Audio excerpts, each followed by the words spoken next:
ஆன்மீக அன்பர்கள் அனைவருக்கும் நமஸ்காரம். நேற்று புரட்டாசி 4வது சனிக்கிழமை எதேச்சியாக ஒரு பழைய நண்பரை ஒருத்தரை பார்த்தேன். அவர் உங்கள் ஊரில் போய் பெருமாளை சேவிச்சியாப்பா, ரொம்ப விசேஷமாக 3வது வாரம் நீ பண்ணுவியே, உங்கள் ஊரில் விசேஷமாக பண்ணுவியே, ஊரில் போய் சேவிச்சியாப்பான்னு சொல்லி கேட்டேன்.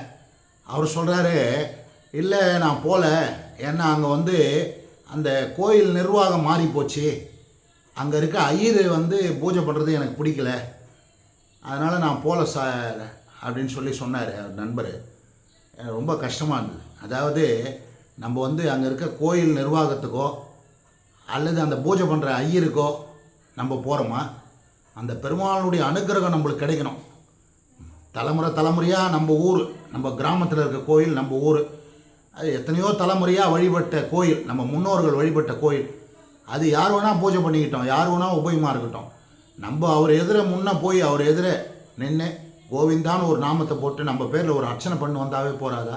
அது யாருன்னா வேணா இருக்கட்டும், அந்த கோயில் பூஜை பண்ணுற ஐயர்னுடைய பூஜைகள் எனக்கு பிடிக்கல, இந்த நிர்வாகம் இந்த மாதிரிலாம் பண்ணுறாங்க அதெல்லாம் பிடிக்கல அப்படின்னு இதெல்லாம் ஒரு சாக்கு போக்கு சொன்னார்.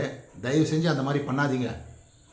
அதாவது நம்ம பெருமாளுக்காக போகிறோம், மனுஷனுக்காக போகல அப்படின்னு சொன்னேன். அதுக்கப்புறம் அவர் புரிஞ்சுட்டு, சரி சாமி நான் 4வது வாரம் போயிட்டு வரேன் அப்படின்னு நேற்று போயிட்டு வந்துட்டு இன்றைக்கி ஃபோன் பண்ணி சொன்னார் எனக்கு, இன்றைக்கி போய் ஒரு அர்ச்சனை பண்ண வந்தேன், நீங்கள் சொன்ன ஒன்று தான் எனக்கு புரிஞ்சது அப்படின்னு சொன்னார். அதே மாதிரி இன்னொரு விஷயம், கோவிலில் ஏதோ ஒரு பூஜைகள் நடக்கிறது அப்படின்னா அந்த பூஜைக்கு நம்ம ஏதோ ஒரு ஒத்தாசையாக இருக்கலாம், ஒரு துரும்பா அந்த பூஜை நடக்கிறதுக்கு ஏதோ நம்மளால் முடிஞ்ச ஒரு உபகாரங்களை பண்ணலாம். அதை விட்டுட்டு அந்த பூஜையை நிறுத்தக்கூடிய, ஏதோ ஒரு கலவரத்தை பண்ணக்கூடிய, அந்த பூஜையில் ஏதோ குறை சொல்லக்கூடிய அந்த இதுவை தயவு செஞ்சு பண்ணாதீங்க. இப்போ எடுத்துக்காட்டுக்கு ஒருத்தர் இருந்தார், அவருக்கு 5 புள்ள 3 பொண்ணு 8 பசங்க, அவருக்கு 8 பசங்களும் எல்லாருக்கும் கல்யாணம் பண்ணி கொடுத்துட்டாரு. இவரும் ரிட்டையர்ட் ஆகிட்டு பென்ஷன் வருது, அவருக்கு சௌக்கியமாக இருக்கார். என்ன ஒரே ஒரு குறை அப்படின்னா, அவர்கிட்ட ஒரு கெட்ட பழக்கம். அந்த ஊரில் ஒரு பெருமாள் கோயில் இருந்தது, அந்த சவுந்தரராஜ பெருமாள்னு பேர் அந்த பெருமாளுக்கு. அந்த பெருமாள் கோயிலில் ஏதாவது ஒரு கல்யாண உற்சவமோ இல்லை ஒரு விளக்கு பூஜையோ இல்லை ஒரு சகஸ்ரநாம அர்ச்சனையோ ஏதோ நடக்குதுன்னா ஏதாவது ஒரு குறை சொல்லுவார். ஒரு வாட்டி அந்த கல்யாண உற்சவத்தையே நிறுத்திட்டார். இப்படி பண்ணணும், அப்படி பண்ணணும், இவர் தான் பண்ணணும், அவர் தான் பண்ணணும், நான் சொல்கிற ஆள் தான் கூட்டின்னு வரணும் அப்படின்னு பண்ணிட்டு அந்த கல்யாணத்தையே நிறுத்திட்டார். அதனால் அவருக்கு என்ன ஆச்சு அப்படின்னா, அதனுடைய விளைவுகள் இப்போ தான் அவர் உணர்ந்து என்கிட்ட வருத்தப்பட்டு ஒரு நாள் சொன்னார். அதனுடைய விளைவு, அவருக்கு பிறந்த அந்த பசங்களுக்கு ஒருத்தர் கூட குழந்தை இல்லை.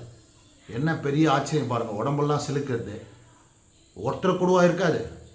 அதாவது அந்த குழந்தைகளில் யாருக்கோ ஒருத்தருக்கு அந்த பாக்கியத்தை பெருமாள் கொடுக்கவே இல்லை. அதுதான் நான் பண்ண தப்புனால இந்த மாதிரி ஆகிப்போச்சோன்னு அவர் மனக்கவலையில், மன உளைச்சலில் என்கிட்ட அதை சொன்னார். பெருமாளை வேண்டிக்கப்பா, அது ஒரு காரணமாக இருக்குமான்னு நம்மளுக்கு தெரியாது, பெருமாளுக்கு தான் வெளிச்சம்.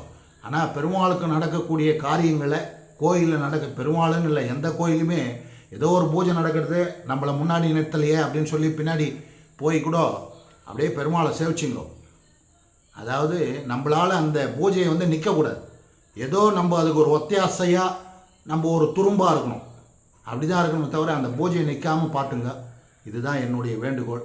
இப்போது மனக்கவலையோட 2வது கதை சொன்னேன் இல்லையா, அந்த மாதிரி யாருக்கும் நடக்கக்கூடாது. அது ஒரு பெரிய ஆச்சரியமாகவே இருக்குது. அதை நினச்சி பாருங்கள், 8 பசங்களில் ஒருத்தர் கூட குழந்தை இருக்காது. அவருக்கு பேரம்பேத்தி பாக்கியக்கூடிய அந்த பாக்கியமே இல்லை. ஆனால் அவர் கூட பிறந்தவா அவள் அண்ணன் தம்பி எல்லாருக்கும் பேரம்பேத்திலாம் பார்த்துட்டாங்க, இவருக்கு மட்டும் அந்த பாக்கியம் இல்லை. அது என்ன குறைன்றது இது வரைக்கும் அவருக்கு மனசு உளைச்சலாகவே இருக்குது. அப்போ இன்றைக்கி போய் அவர் டெய்லி கோயிலில் போய் ஏதோ அந்த அகல் விளக்கெல்லாம் தொடச்சி வைக்கிறது, ஏதோ ஒரு காரியம் இன்றைக்கி பண்ணிட்டு வந்துட்டுருக்கார். இப்போ டெய்லி அதை உணர்ந்துட்டார். அவர் உணர்ந்து இப்போ அந்த டேபிளை துடைக்கிறது, வரவாளுக்கு ஏதோ குங்குமம் கொடுத்தா அது ஒரு பேப்பர் கொடுக்குறது, ஏதோ ஒரு உதவி பண்ணிட்டுருக்கார் இன்றைக்கி. அதுபோல் நம்மளும் ஏதாவது தப்புகள் பண்ணியிருந்தால், தவறுகள் பண்ணியிருந்தால் இனிமேல் திருத்திண்டு பெருமாளுக்காக ஏதோ நம்ம ஒரு துரும்பாக ஒரு வேலை செய்வோம். நம்மளுக்கு எந்த குறையும் இல்லாமல் பெருமாள் பார்த்தணும்னு பிரார்த்தனை பண்ணிப்போம். நன்றி, வணக்கம்.